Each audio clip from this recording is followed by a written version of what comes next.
What is the number one way to get disbarred as an attorney? Let me tell you a story. This happened many, many years ago. I had a client that I had done some work on, and she was involved in a pretty serious motor vehicle accident. She had retained the services of a personal injury attorney who had worked out a settlement for her for a lot of money. And she came into my office and told me about what had happened. And I congratulated her on the settlement.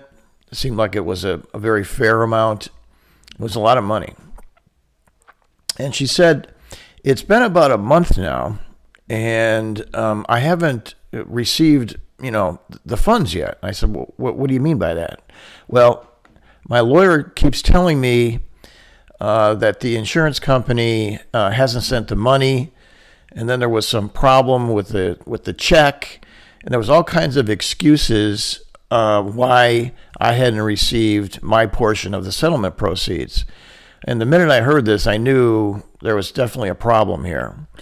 Now, these kind of things probably can't happen today, because what insurance companies do these days is they notify both the attorney and the client that the funds have been dispersed, because normally what happens is the entire settlement proceeds goes to the attorney.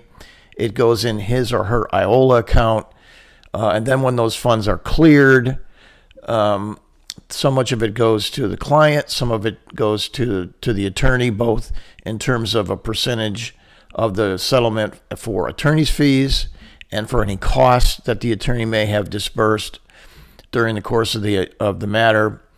There's a letter that goes with the settlement check showing exactly every penny, how it was dispersed, what costs were being reimbursed, etc. But she hadn't received any of that. And I did not know this lawyer. He was from out of town. So what I told her is, I don't want to make any conclusions at this point, but something doesn't seem right. He it turns out, had received those funds. And the excuses that he was giving her as to why her money was not being sent to her just seemed very suspicious, to say the least.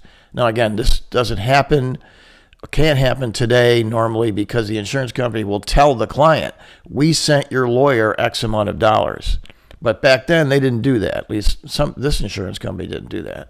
So the only thing that she knew is the lawyer was telling her that the matter had been settled, but that he wasn't able to give her portion.